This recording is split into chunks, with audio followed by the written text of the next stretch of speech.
some times back, in which he either seems to have been speaking to the question of the right of the people to secede where there is electoral injustice and other injustices. And he said that the Kenyan people will find justice either by the ballot or the bullet. That's according to what they're saying. And they seem to be saying that that amounted to incitement to violence. They have picked a number of blogs here, which they want to try and connect with the statements of Mr. Ndii, and to make a case, or so to speak, say that that was meant to incite and did in fact incite some people to pick up the issue. Mheshimiwa, as a lawyer, does it have any legal merit, or is this another case of intimidation, perhaps, as we have seen in the recent past? Well, I think it's part of the intimidation. Remember, this is a government that is not sitting pretty.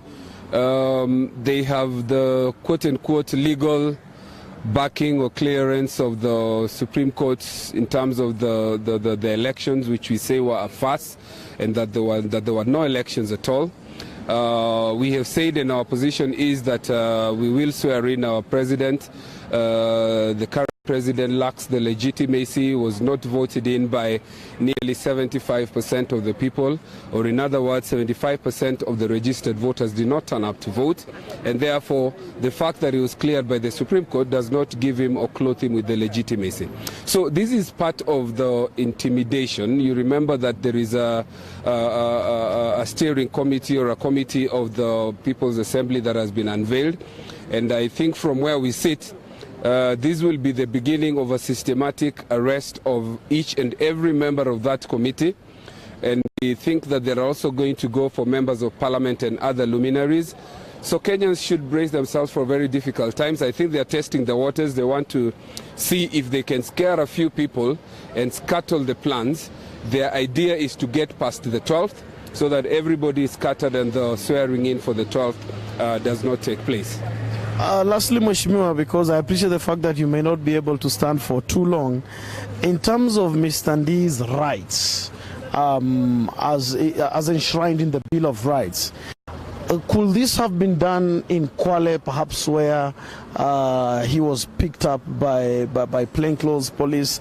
There appears to have been rounds that he did before finally appearing here. Was his lawyer allowed to reach him in good time? How about his rights? Yes, every arrested person has rights that are under Article 49 and 50 of the Constitution, rights of an arrested person, and even when you do taken for trial, you have a right not to be held incommunicado. Incommunicado means that when you're arrested, like has happened so many times before, people have put in the boots of police vehicles and taken for long distance without anybody knowing where they are. In the instant case, he was together with his wife and other people on holiday. He was arrested, no indication as to where he was taken. When they followed up to the Kwale, the police station there, he was not there. He was driven, I think, Mombasa, and here is close to over 600 kilometers. Close to over 600 kilometers. I think nothing could be nearer to being held incommunicado than this. Immediately you're arrested, a police officer is obligated to say that we now have arrested you. You have a right to remain silent, and you have a right to an advocate, you have a right to representation. And there and then, without making a step, he's entitled to say, before you take me far, I want to have access to counsel and the advice of counsel. And so those rights have been abrogated. There is also an obligation to take him to court within 24 hours. So if they arrested him yesterday, they cannot hold him beyond today afternoon. So every is that they will take him up today, but we're not taking anything for granted. They perhaps will be making a case to hold him for a couple of days, as they do usually under the guise of additional investigation. But other than that, there are other rights under the Constitution. When people go to media like you're now interviewing me, and you're called to a radio station or a TV station, or you write an opinion piece, I think, and the Constitution will bear me witness, that there are rights under the Constitution to hold an opinion. That opinion may be wrong, but that opinion is protected under the Constitution, and the police cannot abrogate it at will. Very well, thank you very much, Mheshimiwa. That is Anthony Oluoch, Member of Parliament for Mathare. Remember, he's also a victim of police brutality. Of course, we do wish him well. David Ndii, the chair of the NASA Technical Committee, is still being held here at the CID headquarters. Questioning going on, as has been explained by Wakili Anthony Oluoch. It remains to be seen whether or not he's going to be released, or for how long he's going to be held, or at what point he's going to be what is the events unfolding here at the CID headquarters. From the CID headquarters, where the NASA head of technical committee, David Ndii, is being held. Remember, he was earlier arrested yesterday in Diani, that is in Kwale County. We earlier did speak to Wakili Anthony Oluoch, who gave us a legal perspective. We shall be speaking to other legal minds, including Otiende Molo, Dr. Adam Zolo, and the NASA CEO, Norman Magaya. But here and now I'm joined by the ODM head of communication, director of communication, Philip Etale. Philip, what basically is a summary of the situation here? Well, basically what we've seen is it's uncalled for, because Dr. David Ndii was in South Coast. Right. Doing his own stuff there. Right. Then he was just arrested in his hotel room and brought to Nairobi for interrogation. Apparently they're saying that it's about incitement, that he incited the public in his previous interview on one of the local TV stations. Right. That he said that Kenya should split, blah, blah, such kind of stuff. But I believe this is just a trumped up charge. They just want to intimidate him because he's been appointed the chair of the steering committee of the 12th December event. So basically they just want to find out what he's planning, what the plans are for that particular day. Right. And I believe there's nothing much that he's being interrogated on, because if it's about that interview, it's about 3 months ago. Right. And why bring it now? That's a question that we should be asking. But I believe the lawyers who are inside there, Senator Orengo, Mr. Edwin Sifuna, they're on top of the matter. Top of the matter. Yes. Who else was he arrested with? Reports are coming through that his wife was detained, and probably other people for a while. Well, what we've heard is that the wife and Miss Winnie Odinga were also in Diani in Kwale. Yes. And when they got wind of the arrest, they went to the police station and they were detained, albeit for 1 hour, and then they were released. Yes. But there was nothing much that they were interrogated about. Right. The main aim was to have Dr. David Ndii incarcerated and perhaps milk out some information from him. But I believe he'll be out, and if there are charges against him, they should present him in court and charged for incitement, whatever they're trying to say. Yes. But I think he'll get through. He has strong lawyers, legal minds that are going to help him. Lastly, in terms of his well-being, I mean, what condition is he in? In the past, I'm not saying this is the case, people have been in police custody, others have ended up dead, others have ended up injured. What is his condition? Well, we are told he's okay. He's in good spirits. He's ready to face the law enforcement officers who are interrogating him, and he's giving out information that they want him to get. But I believe there's nothing that Dr. David Ndii has in his possession that can warrant this kind of torture, this kind of you go in. Guy flew to Mombasa, to South Coast on his own business, to do his own stuff there. We've been through a lot during this election year period. Maybe just wanted to go and relax a little for the weekend, then come back to Nairobi.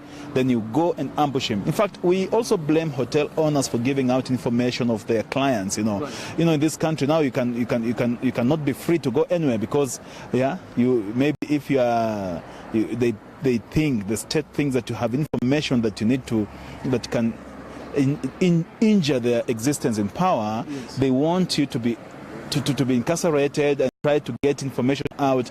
But I know David Ndii is firm, he's a strong man, and I've been told he's in good spirits, he's healthy, unless something happens. Lastly, could we join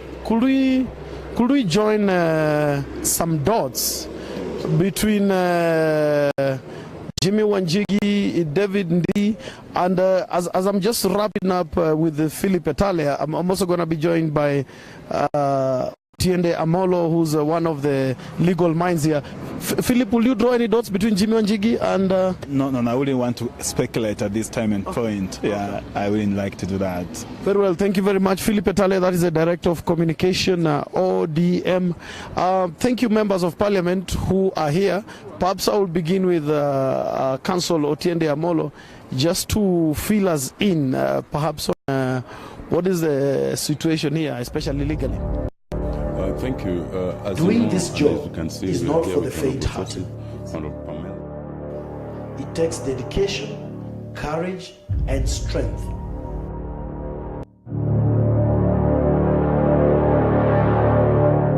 We endure all kinds of challenges.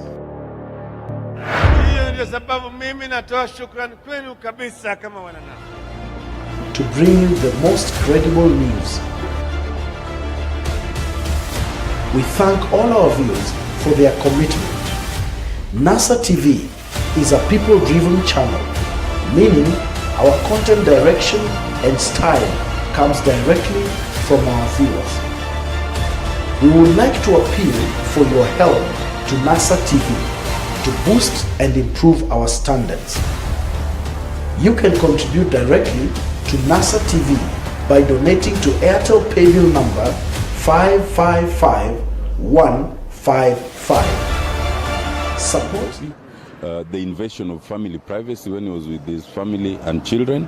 The question of searching his hotel room, even perhaps without, we have not seen any warrant, search warrant. More importantly, I think the entire circumstances surrounding his arrest reeks of intimidation. It is clear that it's not just about the charges that are going to be presented. If it was, nothing would be easier than to invite him to come to court on a given date and time to take a plea. That is what they do in civilized societies. But ours clearly is a society that is intended to intimidate those who do not support government. And that is the unfortunate thing. Very well, thank you very much, Wakili. Maybe just lastly, Mheshimiwa, do you see any relationship between the events, supposed events of 12th December and David Ndii's arrest? Of course, we all admit that David Ndii has been at the center of the plannings and the happenings of NASA. And even when all these things have been going on, the other day made very strong statements concerning what nature of actions we are going to take, and he was categorical that NASA is not going to let go.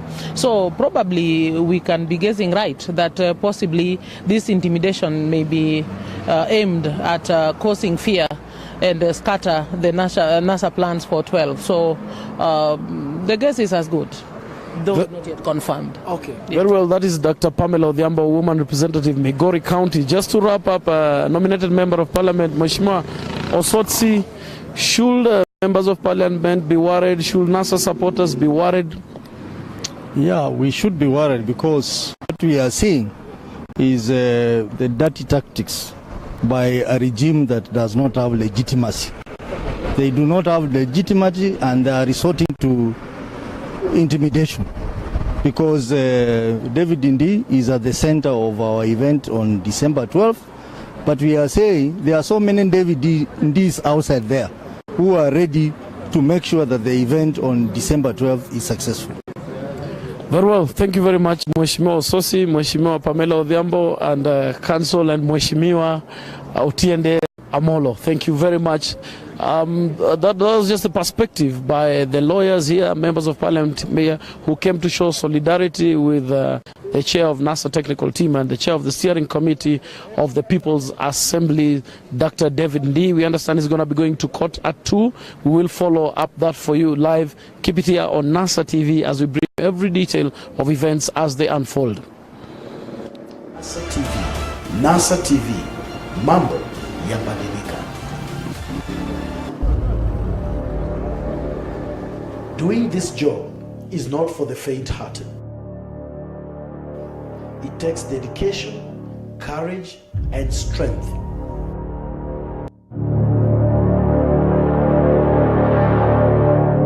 We endure all kinds of challenges. ndio sababu mimi natoa shukrani kwenu kabisa kama wananasa. To bring you the most credible news. We thank all our viewers for their commitment. NASA TV is a people-driven channel, meaning our content direction and style comes directly from our viewers. We would like to appeal for your help to NASA TV to boost and improve our standards. Thank you. My name